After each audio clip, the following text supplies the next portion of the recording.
자, 관련된 이야기 오늘 마켓 인사이드에서 집중 분석으로 자세하게 다시 알아보겠습니다. 장화탁 동부증권 투자전략팀장님 함께 해주셨습니다. 어서 오십시오. 네, 안녕하십니까. 연말이 좀 훈훈해야 됐는데 뭐 여러 가지 악재에 발목을 좀 잡혀가지고 연말장이 얼마 안 남았습니다만 힘듭니다. 예, 일단 논의를 좀 이어가면서요. 미국의 테이퍼링이라고 하는 양적 완화 축소 관련해서 긍정적인 시장의 영향들 또 부정적인 영향들 같이 있습니다. 팀장님 생각은 어떠세요? 국내 증시에 미치는, 경제에 미치는 영향들. 그러니까 말씀하셨듯이 긍정적인 영향과 부정적인 영향이 동시에 있다. 이게 정확한 표현이신 것 같거든요. 선진국 입장에서 놓고 봤을 때는 저는 긍정적이다라고 볼 수 있을 것 같고요. 양적 완화의 배경과 관련돼 있어서 많은 논의가 있기는 하지만 기본적으로는 미국 경기가 정부의 사이클이 나빠지더라도 민간의 사이클이 충분히 커버할 수 있다라는 기본적인 생각이 있기 때문에 양적 완화를 축소하기 시작했다라는 생각을 합니다. 따라서 당연히 미국 경기에 대한 회복 기대감, 따라서 선진국은 좋다고 볼 수가 있는데 역시 앞에서 많이 말씀하셨듯이 자금 흐름이거든요. 신흥국 쪽에서는 당연히 자금이 유출될 수 있는 그런 네거티브한 부정적인 효과가 있을 것 같습니다. 이제 가장 관심 있는 것은 한국인데 한국에 대해서는 논란이 많은 것 같아요. 직접적인 영향은 제한적이다. 그것은 명확해 보입니다. 근데 제가 말씀드리고 싶은 것은 직접적인 영향이 아니라 간접적인 영향까지 합쳐보면은 저는 중립적이라는 의견보다는 좀 더 부정적일 가능성이 높다라는 판단을 하고 있고요. 네. 이유는 한국이 수출을 많이 하는데 수출의 30%가 선진국으로 나가고요. 70%가 신흥국으로 나갑니다.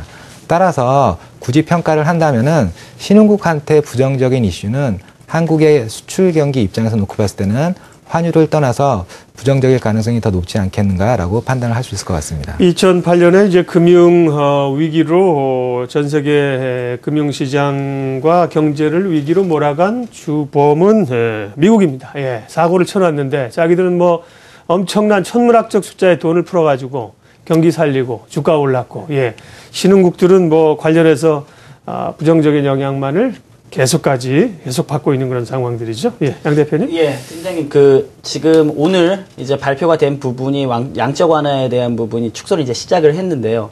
향후에 이 축소 규모가 좀 커지게 되면 금리 인상에 대한 압박이 조금 더 커질 거라고 예상을 할 수밖에 없는 것 같습니다. 그리고 이 금융 불안 자체가 좀 실물 경제기에 전이가 되면서 수요에 대한 부분이 좀 우려가 되는 부분도 있는데 어떻게 보시는지요? 그러니까 뭐 대표님이 말씀하셨던 게 장기적으로는 시나리오가 가능할 것 같기는 한데요. 예. 단기적으로는 약간 너무 앞서간 느낌이 있다라는 생각을 합니다.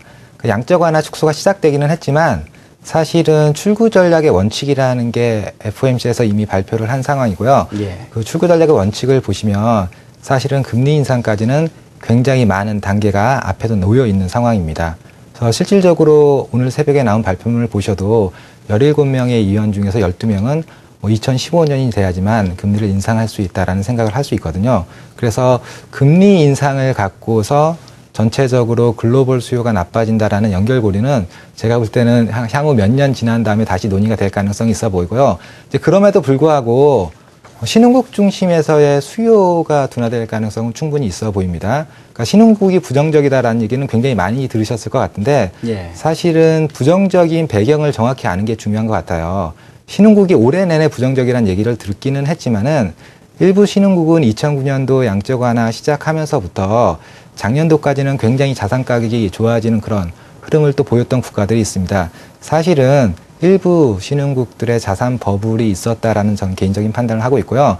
분명히 그 자금이 빠져나오면서 버블이 깨졌을 때 경제도 안 좋을 수밖에 없기 때문에 궁극적으로는 금리 인상의 여부를 떠나서 이번의 조치는 신흥국의 자금 흐름을 떠나서 경제에도 부정적인 영향을 미칠 것 같고요. 그럼 앞에서도 잠깐 언급드렸지만 한국 입장에서는 이제 그런 조금 부정적인 영향은 명확히 있을 것 같습니다. 네. 이 각국의 통화 정책이라고 하는 것이 물가, 환율, 거시 지표에 다 영향을 미치지 않습니까? 특별히 미국의 달러는 기축 통화이기 때문에 미국이 풀었던 돈을 좀 걷어들인다. 시중에 달러가 좀 줄어든다. 이건 달러의 강세 요인이고요. 그러다 보니까 여타 통화, 우리 원화나 엔화나 다 약세인데 원화 약세는 뭐 지금 시장에 좀 도움이 될 수 있겠습니다만 엔 약세가 상당히 지금 부담으로 좀 떠오르면서 작용을 합니다. 자동차들 좀 압박을 하고요. 이 부분이 시장에 미칠 수 있는 영향은 뭐 어느 정도 선까지라고 판단하세요? 사실은 정확히 환율의 영향을 예측하기가 참 어렵습니다. 네. 왜냐하면 시차를 두면서 실질적으로 영향을 미치기 때문에요.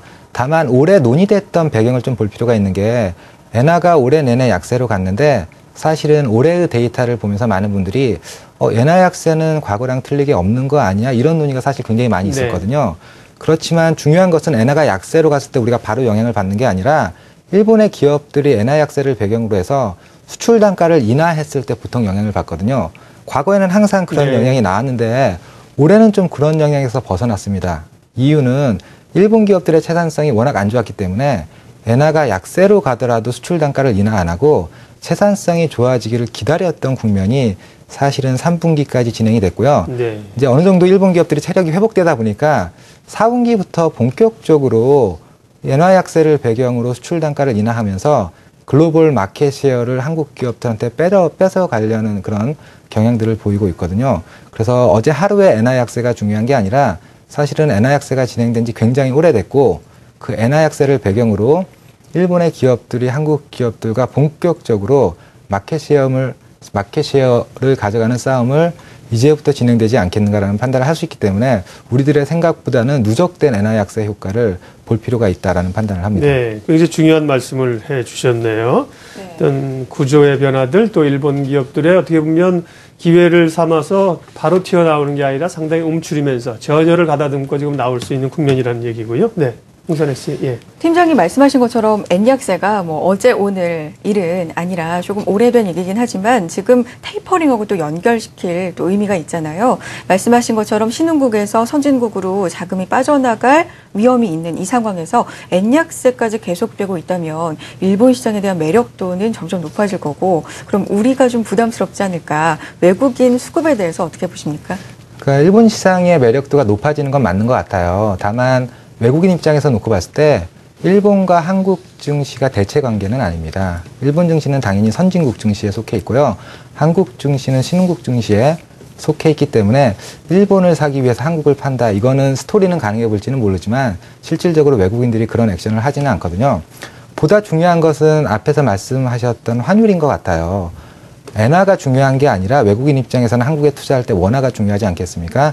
물론 경상수지 트렌드를 보면은 한국의 원화는 강세로 갈 가능성이 높지만 보통 엔화가 약세로 갈 때 정부가 원화를 약세로 일반적으로 개입을 하면서 유도를 하기 때문에 엔화 약세 자체보다는 정부의 원달러 환율 시장에 개입할 수 있다는 가능성이 외국인 입장에서는 굉장히 부담이 될 것 같습니다. 따라서 일본 증시의 매력도보다는 궁극적으로는 원달러 환율이 펀더멘탈 외적인 부분에서 약세로 갈 수 있는 가능성이 높아졌다는 점, 그것 때문에 외국인들이 아마 전체적으로는 수급적으로 좀 부담을 느낄 가능성은 있어 보입니다. 네. 그 외국인들이 이제 한국 증시나 기업에 대한 체력보다도 이제 외환시장 환율된 모멘텀의 플레이를 꽤 하는 걸로 우리가 이제 추정을 할 수 있지 않습니까? 그런 점에서는 이제 원화가 또 약세로 원화도 환율 상승이죠 나타날 수 있다면 외국인 자금은 영향을 받을 수 있다. 예. 새로 들어오긴 좀 어렵다. 예. 이런 생각도 있고요. 자, 그래서 여러 가지 얘기들을 해 봤습니다. 그러면 이제 남은 12월 기대감으로 출발했는데 좋지 않았고요. 향후 이제 연말까지의 흐름들은 어떻게 될까? 단기적인 좀 예측해 주시고 전략 좀 주시겠어요? 사실은 단기적으로 굉장히 연말에 주가가 좋으면 기분 좋게 마무리할 수 있을 것 같기는 한데요. 네. 작년에 연말에 코스피 종가가 한 1997포인트 정도 됐을 것 같습니다. 그러니까 여기서 추가적으로 모멘텀이 나오려면 어떤 게 있을까 면밀히 생각해 봤을 때 사실 솔직히 보이는 게 잘 없습니다. 그렇다고 해서 한국이 뭐 굉장히 비싸기 때문에 주가가 큰 폭으로 하락한다 이렇게 말하기에도 또 만만치 않은 상황인 것 같고요. 그래서 우리가 일반적으로 말하는 그 피크 엔드라는 게 있습니다. 네. 예, 그래서 연말로 갈 때 피크를 치면 굉장히 기분이 좋아지는데 올해 한국의 증시는 피크 엔드보다는 플랫한 엔드, 밋밋한 엔드가 되지 않을까라는 판단을 해볼 수 있을 것 같습니다. 네. 마켓인사이드 동부증권 장화탁 투자전략팀장님 만나고 있습니다. 예. 그러면 올 연말은 뭐 실제로 기대하기가 좀 뭐 시간적으로 물리적으로도 일단 좀 어려운 국면으로 가고 있는 것 같고요. 내년을 좀 그림을 그려보면서 외답을 짓겠습니다. 내년 흐름들은 전반적으로는 어쨌든 글로벌리 경기 회복 쪽에 좀 의견들이 모아지지 않습니까? 네. 예, 우리도 그런 좀 혜택을 누릴 수 있다고 보시는지 내년 경제 전망, 증시 전망은요? 그러니까 제가 앞에서 피크엔드라는 단어를 썼는데요.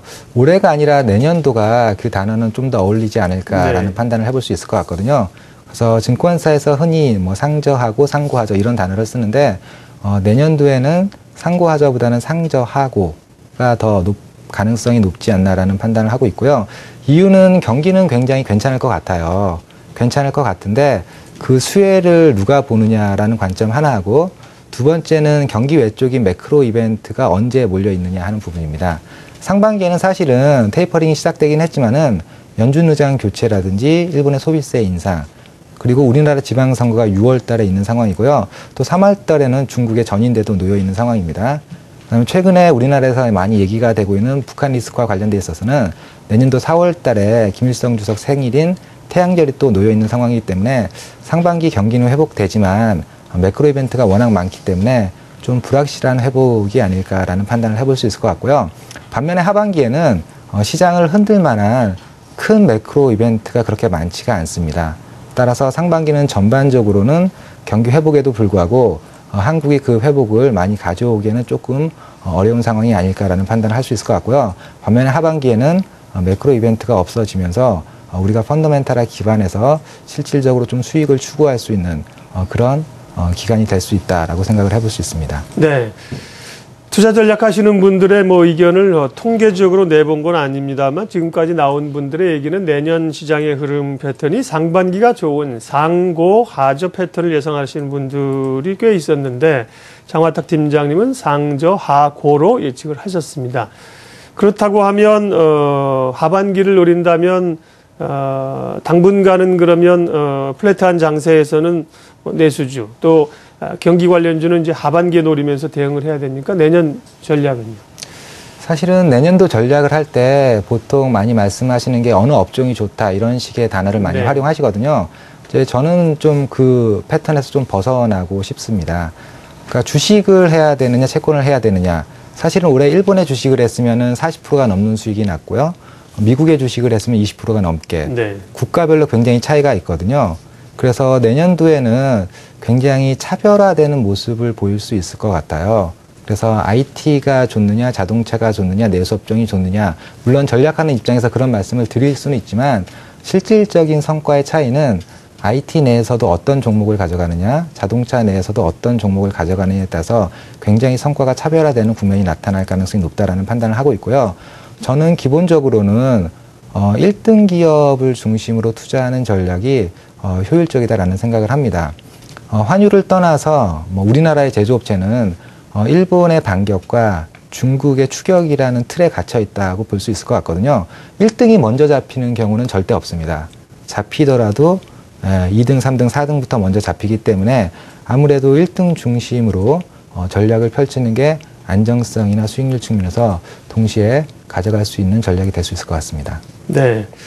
차별화를 내년 증시에 중요한 화두로 주셨고요. 그 가운데 세부적인 전략으로 1등 기업을 얘기하셨습니다. 1등 기업들. 예. 한두 가지만 더. 뭐 어떤 말씀하신 것처럼 어떤 섹터가 좋다. 상반기에는 뭐고 하반기에 이렇게 말씀하지 못하더라도 이제 시장 전략에 대한 화두가 좀 있으실 거 아니에요? 지금 1등 기업 얘기하셨고. 예. 또 어떤 쪽에도 주목해야 됩니까? 키워드를 좀 뽑아주신다면. 네. 예, 그래서 국내 증시를 주로 말씀드리다 보니까 1등 증시를 네. 말씀을 드렸는데요. 사실은 국내 증시를 떠나서 투자할 수 있는 수단이 최근에 굉장히 많아지고 있습니다. ETF를 중심으로 사실은 해외 쪽의 자산을 또 많이 매입할 수 있는 그런 실질적인 투자 전략이 있을 것 같고요.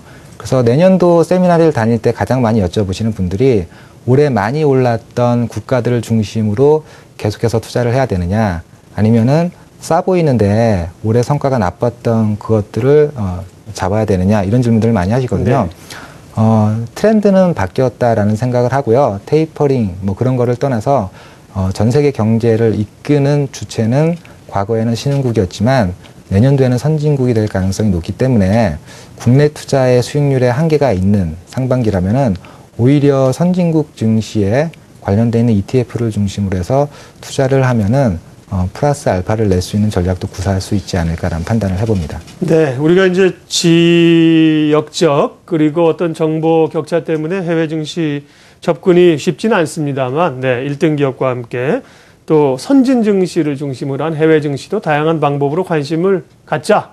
예, 오늘 마무리되겠습니다. 마켓 인사이드 동부증권 장화탁 투자전략팀장님 오늘 함께했습니다. 도움 말씀 고맙습니다. 네, 감사합니다.